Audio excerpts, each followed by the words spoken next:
Hello बच्चों, so let us read the question. In figure, PQ and RS are two mirror placed parallel to each other. तो यहाँ पे दो mirror हमें दिख रहे होंगे, ये PQ और RS, ये पैरेलल पड़े हुए हैं. An incidence ray AB strikes the mirror PQ at B. The reflected ray moves along the path BC. ये हमें BC path दिख रहा है जो रिफ्लेक्ट होने के बाद है.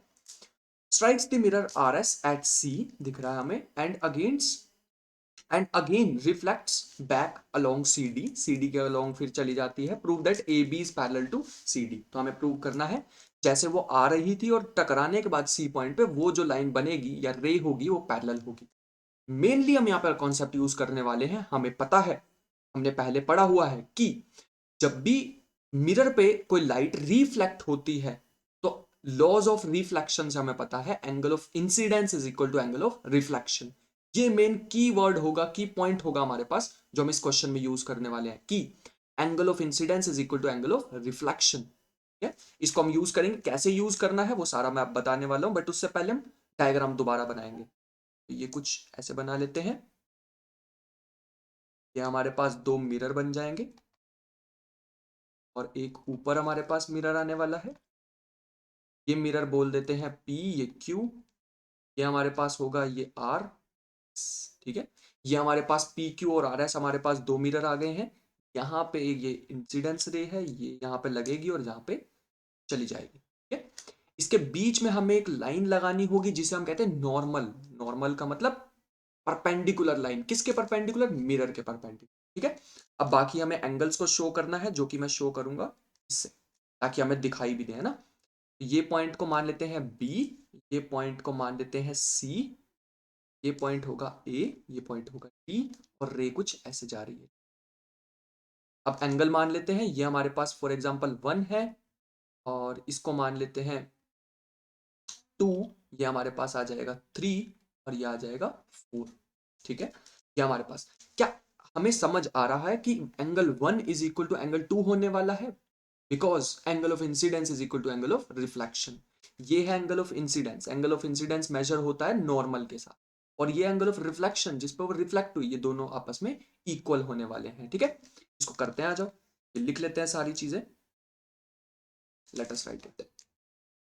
तो ये हम लिखेंगे at point B, at point B, at point B draw draw BE perpendicular to, यहाँ पे लिखते हैं BE perpendicular to P Q. तो यहाँ पे हम ये बीई जो इस पॉइंट को ले लेते हैं ई. ठीक है, ये बीई हम ड्रॉ करने वाले परपेंडिकुलर पी क्यू पे. ठीक है, और एंड एट पॉइंट सी पे भी हम ड्रॉ करने वाले हैं at point C draw. For example इसको अगर हम एफ पॉइंट बोल दें तो ये बनेगा C F perpendicular to R S. ठीक है, यहां तक समझ आ गया. अब यहां से हम कह सकते हैं कि angle 1 is equal to angle 2. ये एंगल 1 और एंगल 2 होने वाला क्यों? रीजन मैंने बताया, angle of incidence is equal to angle of reflection. तो लिखते हैं angle of incidence is equal to angle of reflection. I hope कि यहां तक क्लियर हो, है ना. और ऐसे ही हम कह सकते हैं angle 3 is equal to angle 4, क्योंकि यहां पे भी रिफ्लेक्शन, एंगल ऑफ रिफ्लेक्शन कितना है 3, angle of incidence C point पे कितना है 3, एंगल ऑफ रिफ्लेक्शन कितना है 4. तो ये भी आपस में इक्वल होने वाले. लेट अस से this is equation number 1 and this one is equation number 2. आगे चलते हैं. ऑल्सो हमें दिख रहा है कि एंगल 2 और एंगल 3 हमारे पास क्या होने वाले हैं? इक्वल. देखो, एंगल 2 और एंगल 3 क्या होने वाले हैं? इक्वल. इसका रीजन क्या आएगा हमारे पास? रीजन ये आएगा, ये है अल्टरनेट एंगल्स.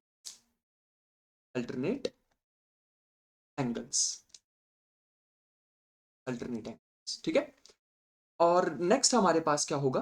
तो यहाँ पे ये हमारे पास आ गया. इससे हम कह सकते हैं अगर 2 और 3 आपस में इक्वल है तो फ्रॉम इक्वेशन 1, 2 एंड 3 हम लिख सकते हैं angle 1 is equal to angle 4. ये आएगा फ्रॉम इक्वेशन 1,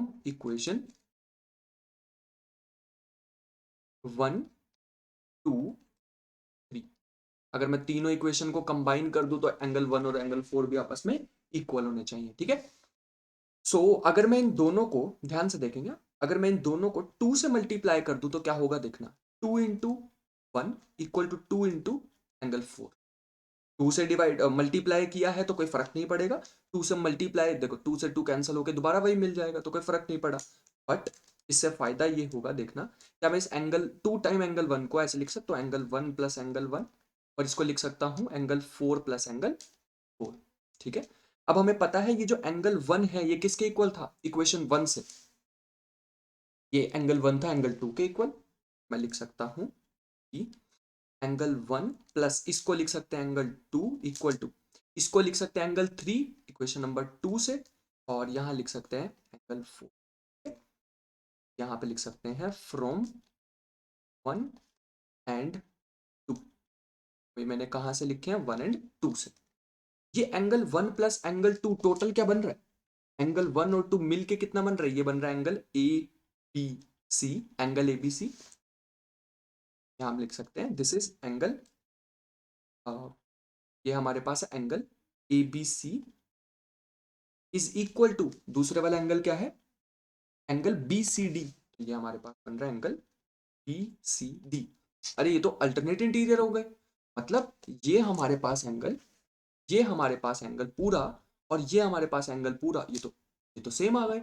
ये सेम कब आने थे, अगर ये सेम है इसका मतलब है ये ए बी जो है ये सी डी के पैरेलल होगी बाय अल्टरनेट इंटीरियर एंगल्स, ठीक है।